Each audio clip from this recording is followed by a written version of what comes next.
누가복음 15장 1절부터 10절까지 묵상하겠습니다. 모든 세리와 죄인들이 말씀을 들으러 가까이 나아오니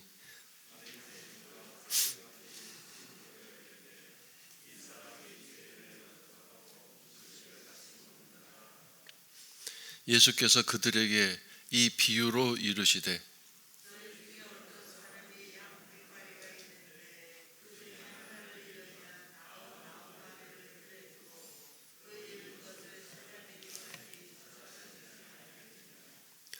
또 찾아낸즉 즐거워 어깨에 메고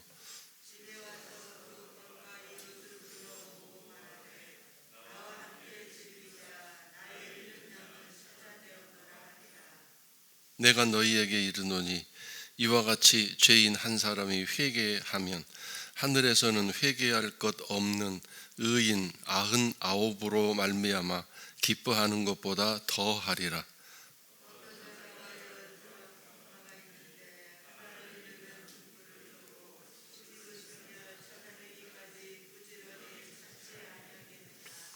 또 찾아낸즉 벗과 이웃을 불러 모으고 말하되 나와 함께 즐기자.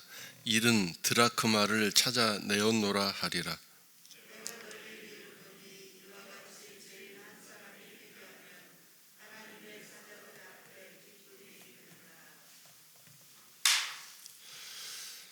자, 오늘 말씀은 잃었던 것을 찾는 비유를 통해서 하나님과 예수님의 그 사랑을 우리들에게 가르쳐주고 계십니다. 먼저 모든 세리와 죄인들이 말씀을 들으러, 그렇다고 예루살렘 전체 또는 이스라엘 전체 모든 세무서 직원과 또 죄인이라고 인정받고 있는 몸을 파는 여인이라든가 또는 문둥 나병에 걸린 사람들이라든가 또는 그 가게를 가지지 않고 보따리 장사를 하는 행상들, 이런 사람들을 저 사람은 무슨 죄가 있어서 저렇게 가난하게 살든지 병이 들었든지 또 저렇게 몸을 판다라고 단정짓는 그런 세상이었습니다. 세무서 직원들도 마찬가지로 죄인으로 취급받고 있었습니다. 이런 사람들이 말씀을 들으러 가까이 나왔다 그랬습니다. 말씀을 들으러, 다음에 가까이 나왔다. 이 가까이 나왔다는 것은 공간적으로도 가까이 있지만 여기 담겨있는 의미는 뭡니까? 마음, 생각이 예수님께로 또 그 말씀으로 이렇게 집중되었다. 마음이 열려졌다. 마음을 들였다. 그런 뜻을 가지고 있지 않습니까? 그렇다면 바리새인과 서기관들은 어떤 사람들입니까? 지금 수군거리고 있습니다. 그 다음에 죄인을 영접했다고 비난하고 있습니다. 음식을 같이 먹었다고 비난하고 조롱하고 있습니다. 그러니까 이 사람들은 예수님에게 가까이 가지 않습니다. 공간적으로 예수님 곁에 있을지라도 말씀을 들으러 온 것이 아니라 무슨 꼬투리 잡을 것이 없나, 그런 사람입니다.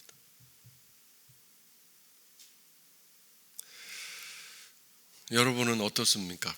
말씀을 들으러, 사실 오늘날 설교는 예수님이 직접 하시는 것이 아니라 목회자가 하기 때문에 여러 가지 인간적인 관계에서 그 관계가 어떠냐에 따라서 말씀이 들어오는지 안 들어오는지, 이런 또 어떤 장애물적인 요소가 있을 수 있겠죠. 어쨌든 말씀을 들으러 왔다. 그래서 가까이 나아왔다.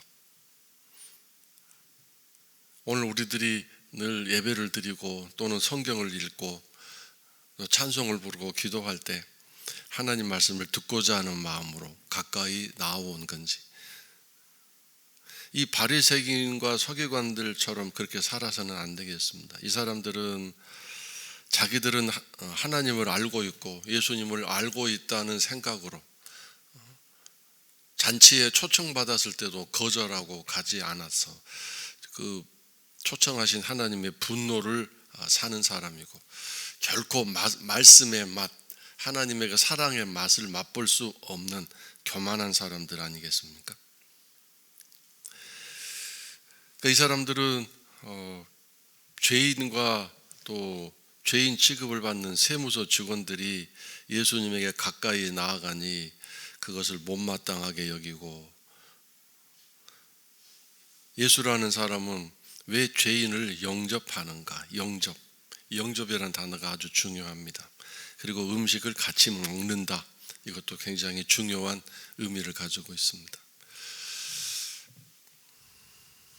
하나님에게 기억된 바 된 사람, 하나님이 기억하시는 사람, 그 사람은 영접하시는 은혜를 받게 될 것이고, 음식을 같이 먹는, 음식을 같이 먹는다는 것은 친밀하다, 가깝다, 그런 뜻 아니겠습니까?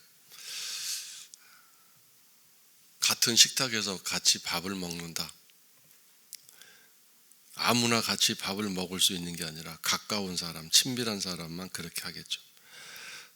과연 나는 오늘 그렇게 주님에게 영접을 받고 내 기도가 영접이 되고 내 찬송도 영접되어지는, 기쁘게 들으시고 기억하시는 찬송과 기도가 되어야 되겠다, 이거죠.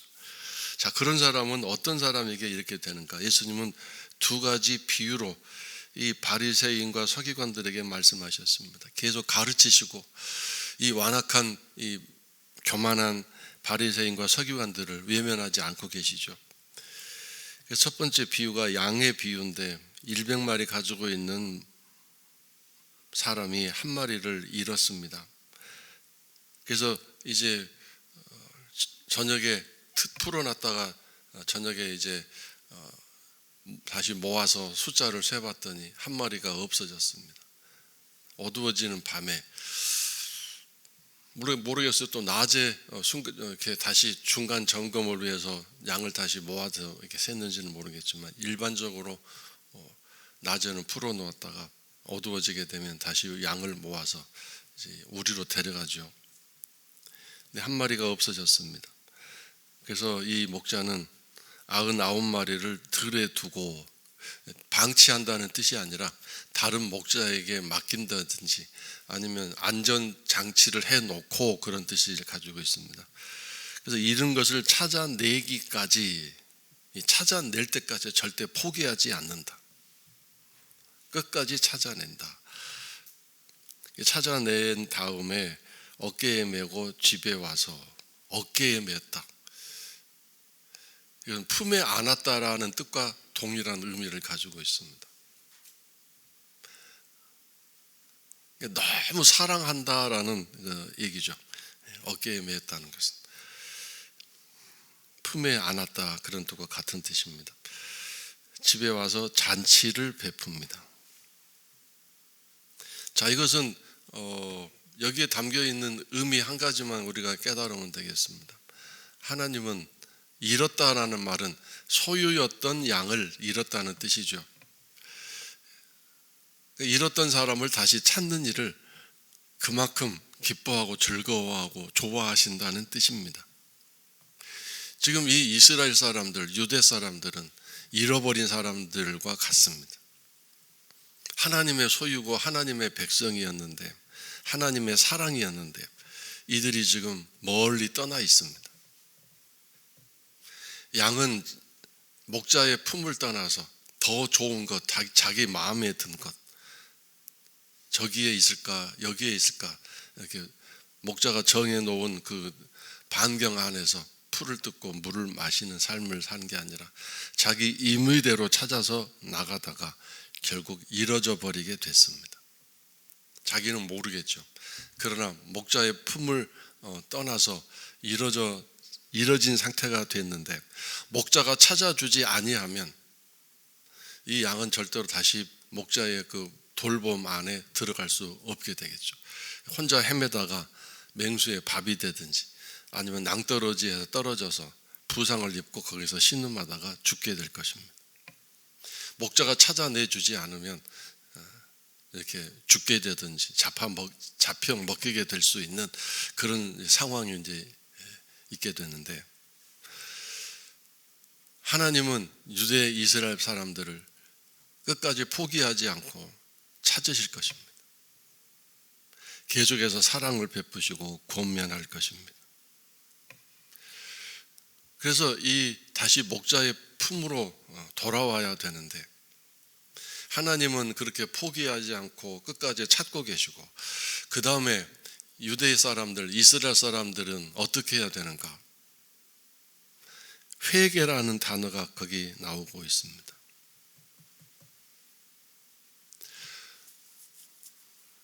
이 잃어버린 양의 비유에서 가장 중요한 것 두 가지가, 한 가지는 목자 입장에서 끝까지 찾을 때까지 찾는다, 포기하지 않는다, 이 사랑. 또 양의 입장에서는 뭐가 필요하냐면 회개가 필요합니다. 회개할 것 없는 의인 99마리는 뭐냐면 이미 그럼 회개를 다 해서 회개할 필요가 없는 사람들이냐? 그게 아닙니다. 어떤 사람이든 회개는 매일 필요합니다. 하루 단위로 생각한다면 하루 단위로의 삶에 대해서 늘 회개가 필요합니다. 그럼 이 사람들은 누구냐면 바로 회개할 생각이 없는, 이미 이뤄져 버렸는데도 불구하고 나는 이뤄진 존재다, 하나님께로 다시 나가야 되겠다. 근데 예수님 말씀 들으니 회개해야 되겠구나. 이 회개를 깨닫지 못하고 회개하지 않고 있는 유대 사람들, 이스라엘 사람들을 가리킵니다. 이 사람들 여전히 안식일 의식도 지키고 예배도 드리고 성경도 열심히 읽고 연구하고 금식도 하고 말씀대로 구약 율법대로 잘 사는 사람들입니다. 자기들 나름대로 잘 신앙생활 잘하고 있다고 생각하는 사람들입니다. 자기들은 이뤄진 존재가 아니라 누구보다도 하나님 사랑을 받고 하나님께 인정받고 있다고 생각하는 사람들입니다. 회개할 것 없다고 생각하는 자칭 의인인 99마리를 유대 이스라엘 사람들로 예수님이 비유로 말씀하고 계신 것입니다. 그래서 그 유대 이스라엘 사람들 중에서 단 한 사람이라도 이렇게 회개하고 다시 주의 품에, 아버지 품에 돌아오는 사람을 이렇게 기뻐하신다, 그 뜻입니다. 결국 이 회개라는 말을 저 앞에 있는 단어, 말씀을 들으러 가까이 나아오니, 이것과 연결할 수 있습니다. 그리고 바리새인과 서기관들이 바로 그러한 가능성을 향하여 나아온 사람들이다 이거죠. 말씀을 들으러 가까이 나와서 말씀을 통해서 잘못을 깨닫고 뉘우치고 회개할 수 있는 회개의 길을 가고 있는 사람들이다, 그 뜻입니다.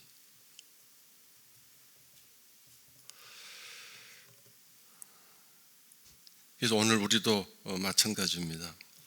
회개는 하나님 아버지께로 나아갈 수 있는 길입니다. 그 회개를 위해서 예수님이 길이 되어 주셨습니다. 그 예수님이라는 길을 통해서만이 하나님께로 나아갈 수 있습니다. 회개의 길을 간 사람만이 그 기도가 하나님께로 올라갈 수, 상달될 수 있습니다. 회개의 길을 간 사람의 찬송만이 하나님께로 올라갈 수 있습니다. 내가 무엇을 회개해야 하는가?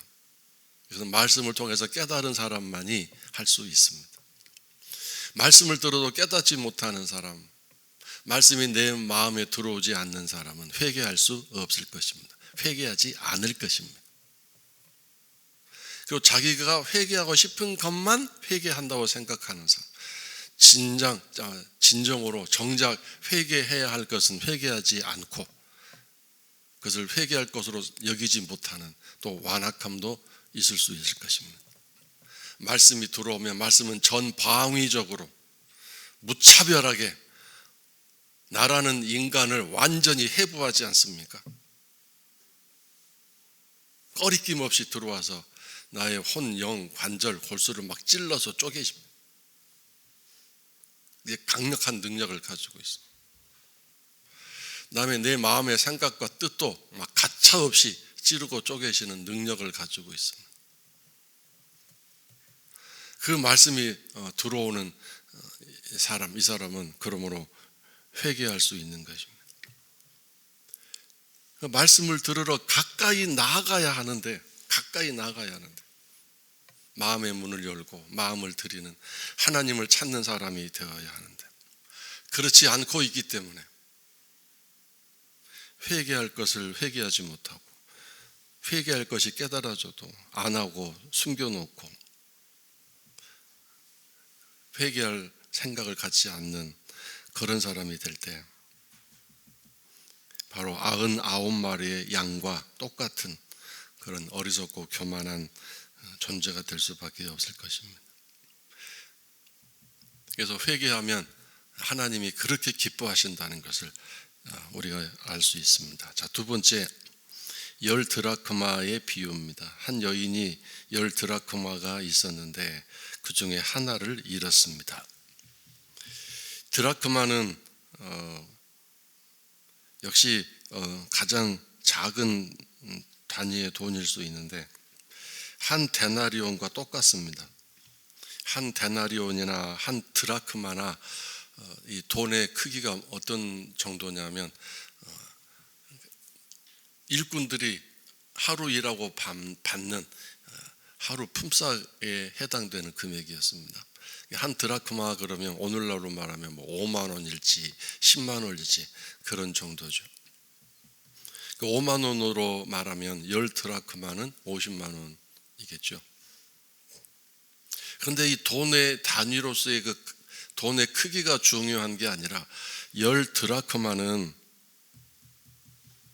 그 당시에 결혼을 약속한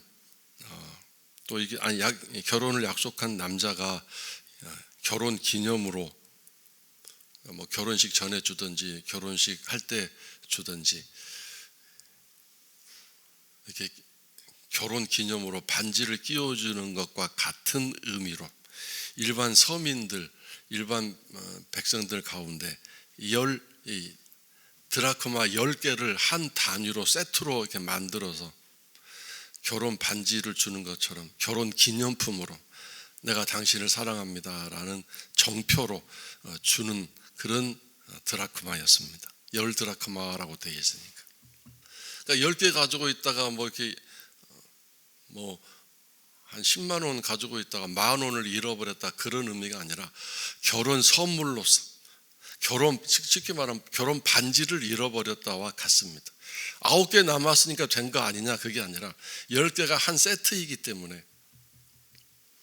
남편이 준 선물 그건 다른 걸로 대체할 수 없는 뭔가 또 줄 때 남편이 정확하게 그 드라크마 자기가 준 드라크마가 이렇게 뭔가 표시가 될 수 있는 그런 세트로 만들어서 줬기 때문에 그래서 하나를 잃어버렸다면 그것은 남편의 사랑을 무시한 일이고 잘 관리하지 않은 소홀함이 있을 것이고 남편이 알면 대단히 화를 내거나 섭섭해하는 부부싸움이 일어날 만한 일이 될 것입니다. 결혼을 갓 했는데 아내가 결혼 반지를 안 끼고 있다든가 결혼해서 얼마 안 돼서 곧바로 결혼 반지를 잃어버렸다 그러면 이게 얼마나 섭섭하겠습니까?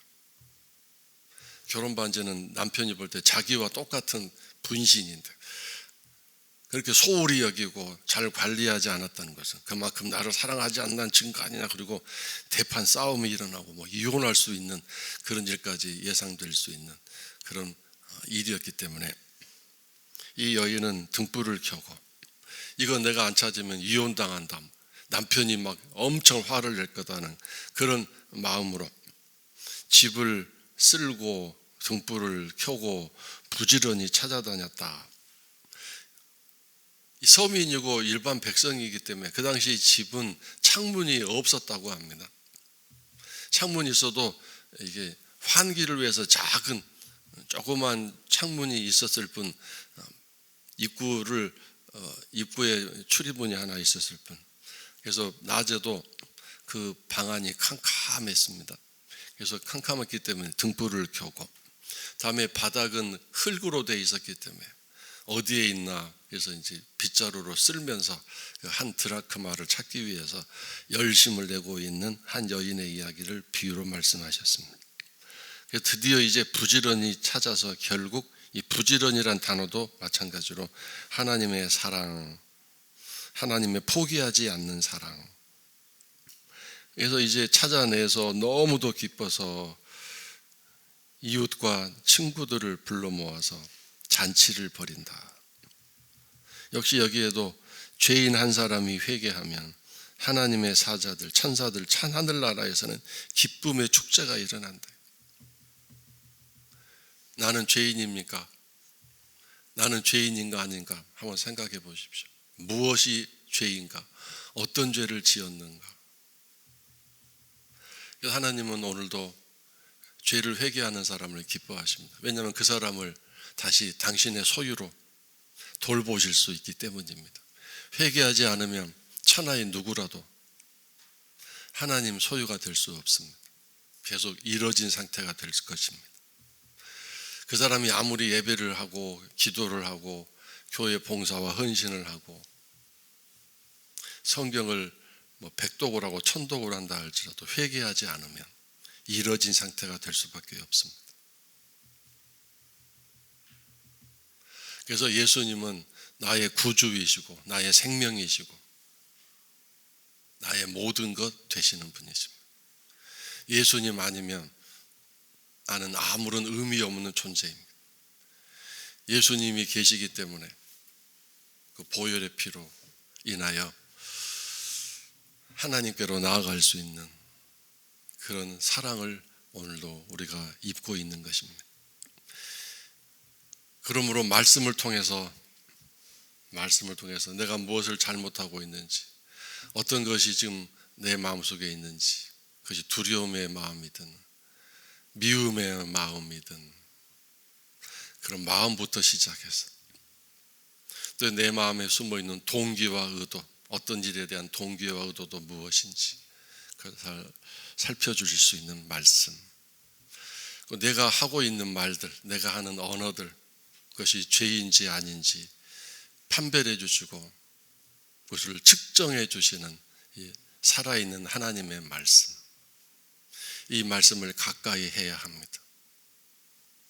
말씀 없이는 성령님도 일하시지 않으시고 성령님이 계시지 않으면 그 사람은 기독교인이 아니다, 그리스도인이 아니다라고 말씀하셨잖아요.